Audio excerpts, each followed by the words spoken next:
Alrighty guys, so today's notes is the start of chapter 2. So this is section 1. And basically with chapter 2, our first part, we're talking about inductive reasoning and conjectures. Chapter 2 doesn't have much algebra. It is very logic based. So it's a different kind of thinking than what you might be used to with most math. Okay.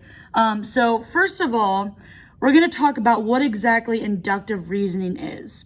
When I say inductive reasoning, I'm talking about reasoning that uses a number of specific examples to arrive at a generalization. Okay. In other words, it's reasoning that's going to be based on evidence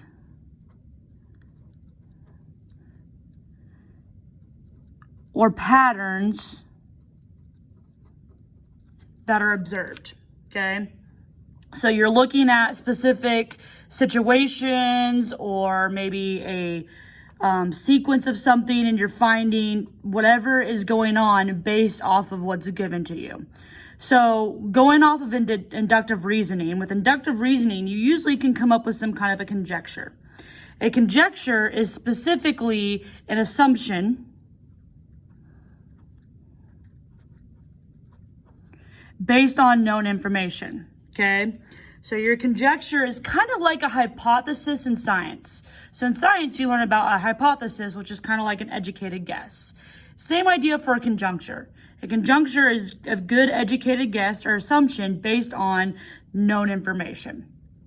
So to kind of give an idea, we're going to look at a couple examples here where we're looking at our pattern and we want to find the next two terms in the sequence. So we're going to come up with our own kind of conjecture on what's happening and help us find the next couple of terms. So looking at part A, if you notice, we have a sequence that goes 3, 9, 27, 81, and so on. Well, each time, if you could tell, you're multiplying by 3. 3 times 3 is 9. 9 times 3 is 27. 27 times 3 is 81.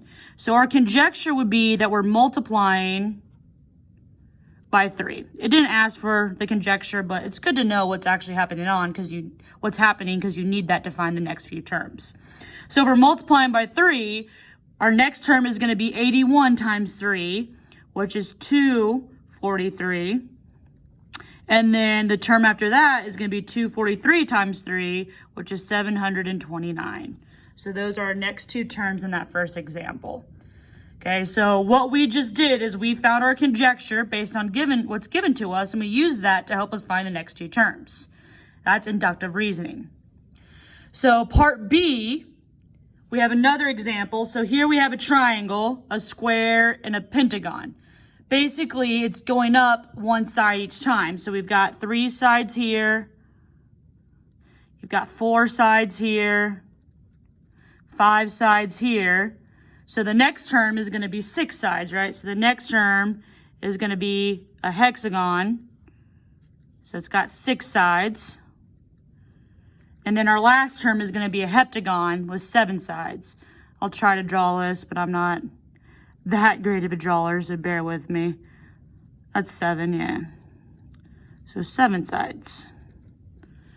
Okay, so that's what's happening in those two patterns. And we just use inductive reasoning to find the next couple in the pattern. Okay. Something that's important to know. It is important to gather enough data before you make a conjecture.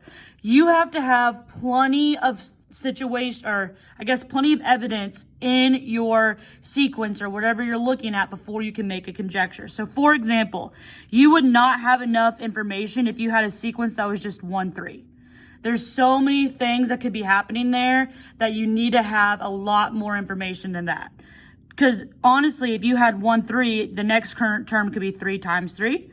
Or the next term could be 3 plus 2. So you could be multiplying by 3. You could be adding 2. There's a lot of things that you could be doing. So you need to have multiple terms, usually 3 to 4, to actually know what's going on. So that's important to note. You cannot make a good conjecture based off of just 1, 3. All right. The next thing we're going to talk about is something called a counterexample.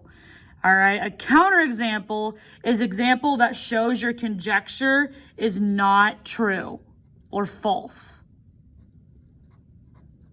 Okay, so when you find a counterexample, basically you're taking a conjecture and you're finding a way to show that it is not true, that it's false.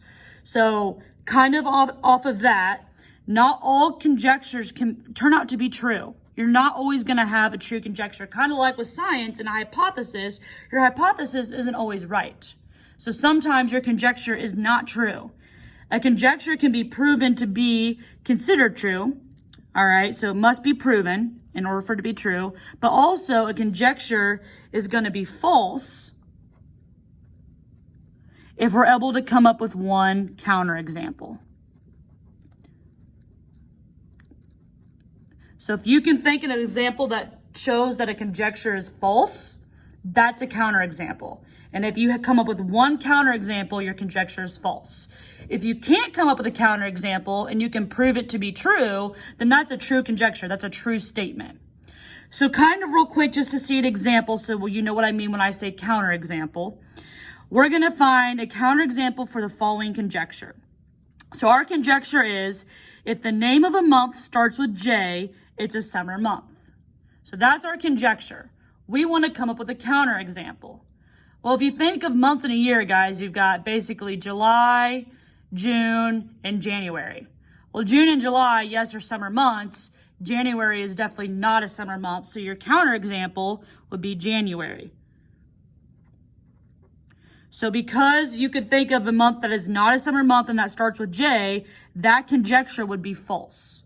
So since you said, all right, my counterexample to this is January, January is a winter month, then this is not true. So that's what I mean when I say come up with a counterexample. All right, so that's all for the 2-1 notes. Make sure you took notes over these. You've got kind of the main things down. Get down any questions that you might have over any of this so you can ask me the next time you see me in class. But this is it for today. Have a great rest of your day, and I'll see you guys soon. Bye.